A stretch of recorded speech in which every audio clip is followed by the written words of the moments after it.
7-year-old Elle Bennett lost her mother to cancer, her world shattered into pieces she thought could never be put back together. Grief weighed heavy on her small shoulders as she stood by her mother's casket, lost in a sea of sorrow.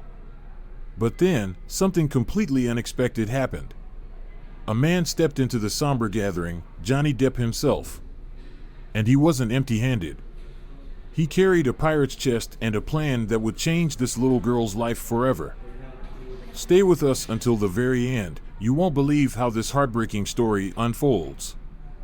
The air was thick with grief as the cemetery lay under a cold, gray sky, the kind that made everything feel even heavier. Elle stood frozen beside the polished mahogany casket, her black mourning dress hanging loosely on her small frame, as if it, too, knew she didn't belong in this moment. The only sound was the rustling of leaves, the distant echo of a world that kept turning while hers had come to a halt. Her mother, Sharon Bennett, lay inside that wooden box, forever out of reach. Just a few feet away, a freshly placed tombstone bore her name, a stark and final reminder of the day's cruel reality. The engraved photograph showed her mother as she had always been, vibrant, smiling, eyes full of warmth and life.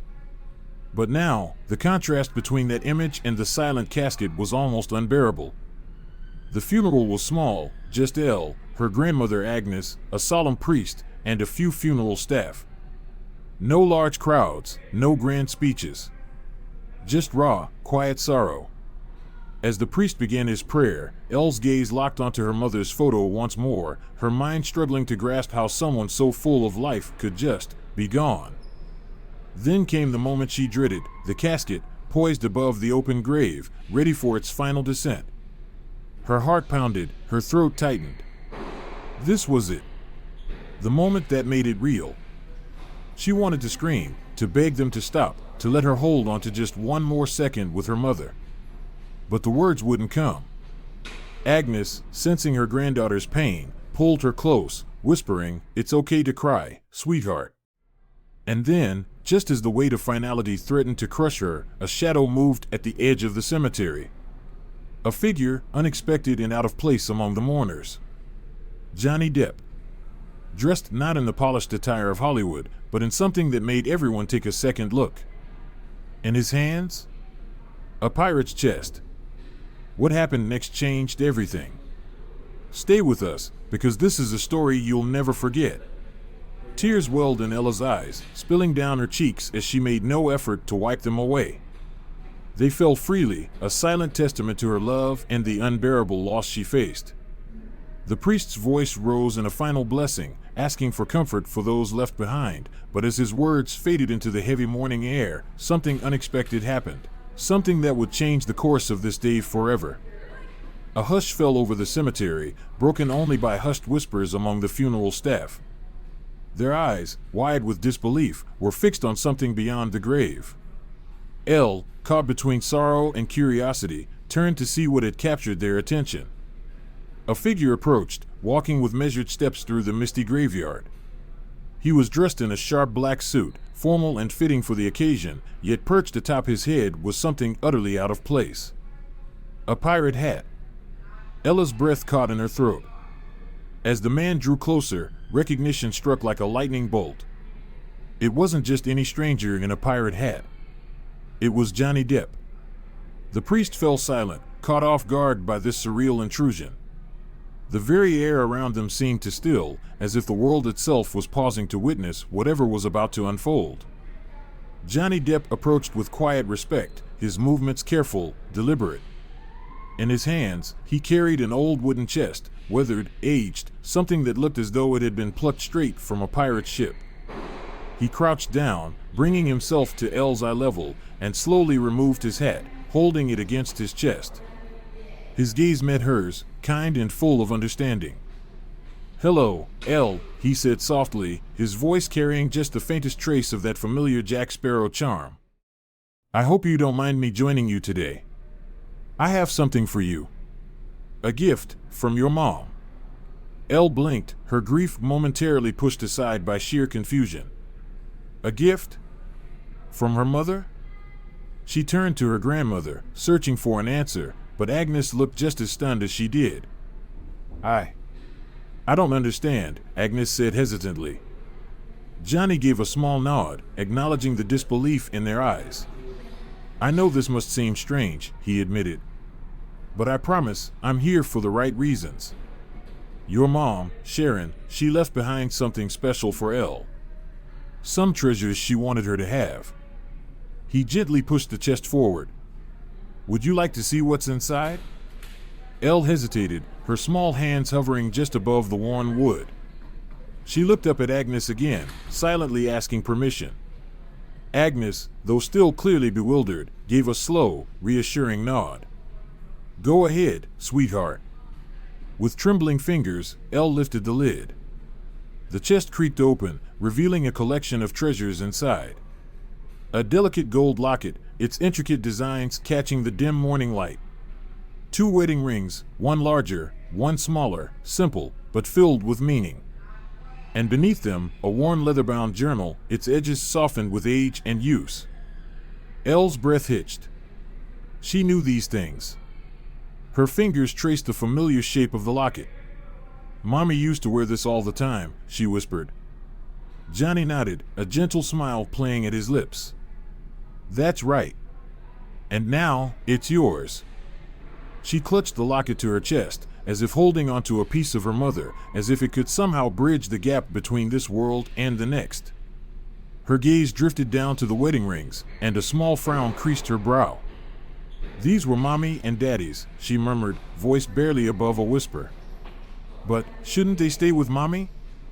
Johnny tilted his head slightly, taken aback by the depth of her thoughtfulness. That's a very kind thought, Elle, he said gently. What do you think we should do? Elle steadied the rings for a long moment before lifting her head, her young face solemn, full of quiet determination. I want to keep the locket, she said firmly. And the journal. But can we put the rings with Mommy? So she can keep them too? Johnny's expression softened. He glanced at Agnes, who wiped at her eyes before nodding. Of course, sweetheart, she whispered. And in that moment, something shifted. The weight of loss still lingered, but in its place, something else took root, a quiet understanding that love, even in its absence, never truly fades. And as Elle held her mother's locket close, she knew she would carry that love with her, always. Agnes felt her throat tighten at her granddaughter's words.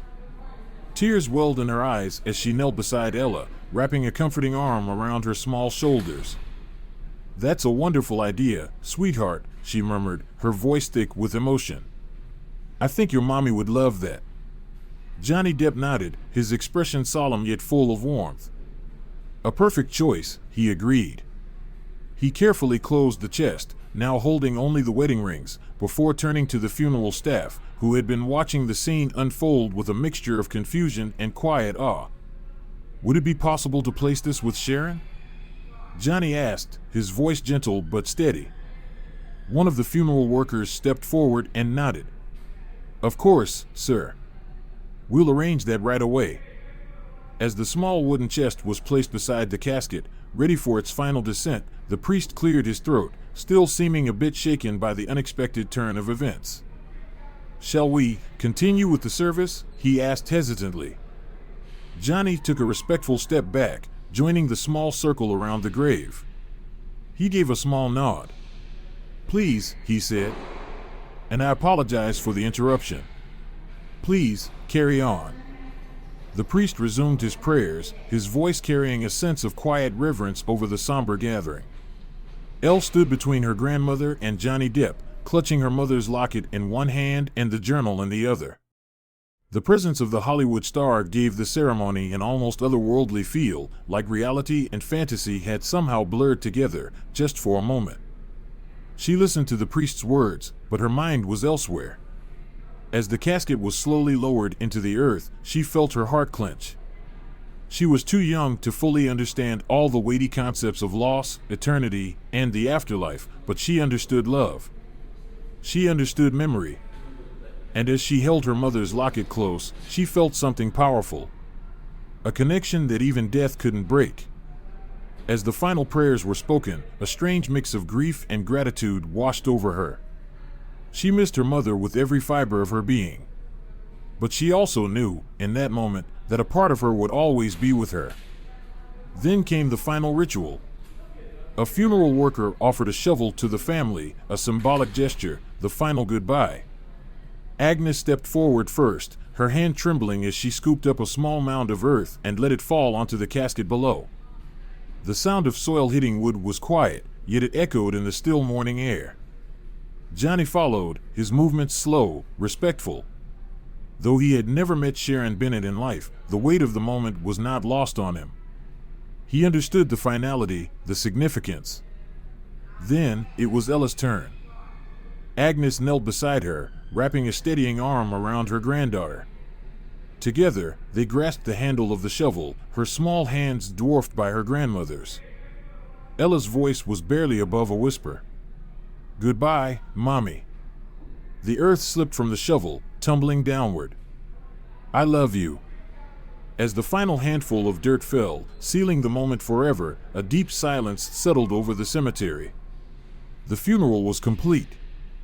The priest offered a few final words of comfort before departing, followed by the funeral staff. One by one, they approached Agnes and Ella, offering their quiet condolences before slipping away, leaving the small family alone. And then there were three: Ella, Agnes, and Johnny Depp. The departure of the others stripped away the last formalities of the ceremony, leaving only raw, unfiltered grief. The weight of it pressed down on Ella's small shoulders as she clutched the locket and journal like lifelines, precious, bittersweet remnants of the mother she had lost. The sky remained overcast, the morning stretching on in muted shades of gray. The wind whispered through the cemetery trees, rustling the fresh mound of earth that now covered her mother's casket. Johnny stood a respectful distance away, his presence somehow both surreal and comforting. He watched as Ella traced the contours of the locket with her small fingers, her touch gentle, reverent. After a long moment, her gaze drifted to the journal. The worn leather cover spoke of years of use, of secrets, thoughts, and memories carefully preserved. She ran her fingertips over its surface, her mind wandering to the nights she had watched her mother write in it. "This was Mommy's," she whispered, her voice fragile but steady. "She wrote in it every night." Agnes nodded, swallowing back another wave of tears. "That's right, sweetheart. Your mother loved that journal. It helped her keep all her important memories safe." Ella looked up at Johnny, her young face serious. "And you're sure I can keep it?" she asked, a hint of worry creeping into her voice. Johnny knelt down again, his eyes soft with understanding. "Without a doubt," he said. "It was meant for you." And in that quiet moment, surrounded by grief and love, Ella understood something powerful. Her mother was gone. But the love she had left behind, the memories, the treasures, the warmth, would always be with her. Forever. Agnes felt her composure begin to crumble. She had been a pillar of strength throughout the entire service, holding everything together for her granddaughter, for the sake of dignity, for Sharon. But as she knelt beside the fresh mound of earth, her shoulders began to shake, silent sobs racking her frail body. She reached out with trembling fingers, brushing them against the cold marble of the headstone. "Oh, Sharon," she whispered, her voice breaking. "My sweet girl. A daughter should never leave before her mother. It's not right. It's not fair." Ella, despite the grief pressing heavily on her own small shoulders, felt a surge of protectiveness toward her grandmother. Though she was only 7, something inside her understood, grief could pull a person under if they didn't have something to hold on to. So she stepped forward, wrapping her little arms around Agnes's shaking shoulders. "It's okay, Grandma," she whispered, her voice small but steady. "Mommy wouldn't want us to be sad. She'd want us to remember the happy times." Agnes turned and pulled Ella into a tight embrace, pressing a kiss against the child's hair. "Oh, my darling," she murmured through her tears. "You're so brave. Just like your mother." Ella leaned into her grandmother's warmth, drawing comfort from the embrace. But after a moment, she pulled back slightly, looking up at Agnes with a serious expression. "Grandma," she said, her voice filled with an innocent sincerity beyond her years. Thank you for giving Mommy such a beautiful funeral. The flowers, the nice coffin, even our pretty dresses. It must have cost so much. But it made everything feel special. Just like Mommy was special. Agnes felt her breath hitch. The innocence of her granddaughter's words cut through her like a knife. She swallowed hard, trying to find the right response, but her gaze flickered over to Johnny Depp, who had remained respectfully quiet nearby. And then, as if a puzzle piece had finally clicked into place, realization dawned on her. Taking a deep breath, Agnes gently took Ella's hands in her own. "Oh, sweetheart," she said softly, her voice trembling. "You know we couldn't afford all of this. The tombstone, the nice coffin, even our dresses. These were not things we could have managed on our own." Ella's brow furrowed in confusion. "But if we didn't pay for it, who did?" Agnes turned fully toward Johnny, her eyes searching his face. "The hospital told me there was a benefactor," she said slowly. "Someone who arranged for everything. At the time, I didn't understand. But now..." She trailed off, realization settling in. Johnny remained silent for a moment, his expression unreadable. But he didn't deny it. And that, more than anything, confirmed the truth. Agnes felt tears threaten again, but this time, they weren't just from sorrow. "You came all this way," she whispered, awe and gratitude thick in her voice. "You must have done this for Sharon. But why? How did you even know about us?" Johnny shifted slightly, as if uncomfortable with the attention. "It's a long story," he admitted, his voice soft. "One that's probably better told somewhere more comfortable." His gaze flickered down to Ella, still holding onto her mother's journal and locket as if they were the most precious things in the world. "The important thing is that Sharon got the care and respect she deserved. That's what mattered." Agnes nodded slowly, overwhelmed by the weight of this revelation. She reached out and squeezed Johnny's hand, her voice thick with emotion. "Thank you," she said simply. "For everything." Ella, who had been listening intently, suddenly spoke up. "Mr. Depp," she said hesitantly, her voice small but clear. "Did you know my mommy before?" Before Johnny could answer, a low rumble of thunder rolled across the sky. Dark clouds, which had been gathering throughout the morning, now loomed heavily overhead. The first fat drops of rain began to fall, sending a shiver through the air. Agnes glanced up, concern flickering across her face. "We should get out of this weather," she said, rising to her feet with some difficulty. "There's a cafe not far from here. Maybe we could continue this conversation there?" Ella clutched the journal tighter to her chest at the mention of rain, clearly worried about keeping her mother's precious belongings safe. Johnny noticed the gesture and gave a small nod. "Actually," he suggested gently, "if you're comfortable with it, maybe we could talk at your home instead. It might be more private. And I think Ella would feel better knowing her mother's things are safe inside." Agnes hesitated for a moment, as if torn. She opened her mouth, perhaps about to argue, but before she could, the skies finally gave way. Rain fell in earnest. "All right," she relented, quickly gathering Ella in her arms. "Let's hurry before we're soaked." The three of them rushed toward the cemetery exit, the storm turning the gray morning into a darker, heavier afternoon. The rain mirrored the emotions of the day, unrelenting, overwhelming, but somehow cleansing. Johnny led them to his car, a modest sedan, not the flashy limousine one might expect from a Hollywood star. A quiet choice. A personal one. It spoke volumes about his desire to keep this moment from becoming anything more than what it was, real. As they settled inside, the sound of rain beating against the windows created a cocoon of white noise around them. Through the rearview mirror, Johnny glanced at Ella. She wasn't speaking. Instead, she was carefully running her fingers over her mother's locket, tracing the delicate design. Holding onto it like it was the last tether to something she didn't want to lose. The drive was mostly silent. Each of them lost in their own thoughts. And yet, even in the quiet, something profound had shifted. Ella still grieved. But for the first time since she had said goodbye to her mother, She didn't feel entirely alone, that the window was the only thing filling the space. Johnny took a slow sip of his tea, glancing between Agnes and Ella, both of whom seemed caught between exhaustion and quiet resilience. The weight of loss still hung heavy in the air, but underneath it, there was something else, something that felt like the first fragile threads of healing. Ella, cradling her mother's locket, shifted closer to Johnny, her young eyes still full of curiosity. "Mr. Depp," she said, her voice soft but unwavering, "did you know my mommy?" Johnny set his cup down carefully, exhaling as he considered his words. "Not in the way you might think," he admitted. "But I knew of her. And I knew she was someone very special." Agnes furrowed her brows, setting her tea aside. "How?" she asked gently. "How did you even come to know about us?" Johnny hesitated, as if weighing how much to say. Finally, he spoke.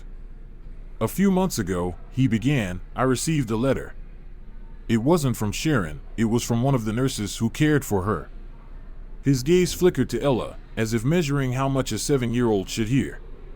"She told me about a woman, a mother, who fought with everything she had to stay with her daughter. About the sacrifices she made, how she stayed strong even when the odds weren't in her favor." Ella clutched the locket tighter. "The nurse said Sharon loved to tell stories," Johnny continued, a small smile ghosting his lips. "That she would make up adventures for Ella, pirates, princesses, treasure hunts. And she mentioned that sometimes, on her hardest days, she'd joke about needing a real-life Captain Jack Sparrow to come whisk them away on an adventure." Agnes inhaled sharply, her hand pressing to her mouth as she blinked back tears. Johnny's expression turned solemn. "The nurse knew she didn't have much time left. And she wanted me to know, because she thought maybe, just maybe, I could help." He glanced around the nearly empty home, his voice soft. "I couldn't save her. But I could make sure that when the time came, she had dignity. That she wasn't alone. That the people she loved the most weren't left with nothing." A silence fell over the room, heavy with unspoken emotion. Ella reached forward, placing her small hand over Johnny's. "So, you were kind of like her pirate," she said with a small, sad smile. Johnny let out a quiet breath, his lips curving just slightly. "I suppose I was," he murmured. Agnes wiped at her eyes, her voice thick with emotion. "I don't even know how to thank you," she whispered. Johnny shook his head. "You don't have to," he assured her. "Just take care of each other. That's all that matters." Ella looked down at the journal still clutched in her lap. Slowly, she ran her fingers over its worn cover. "Mommy used to write in this every night," she said. Maybe I can write in it now. So she doesn't miss anything." Agnes reached over, tucking a strand of hair behind Ella's ear. "I think she'd love that, sweetheart." Johnny watched the exchange, something flickering in his gaze, something almost like admiration. He lifted his cup again, taking another sip of tea as the rain continued to fall outside, wrapping them in its steady rhythm. And in that quiet moment, something settled. Loss still lingered. The pain hadn't disappeared.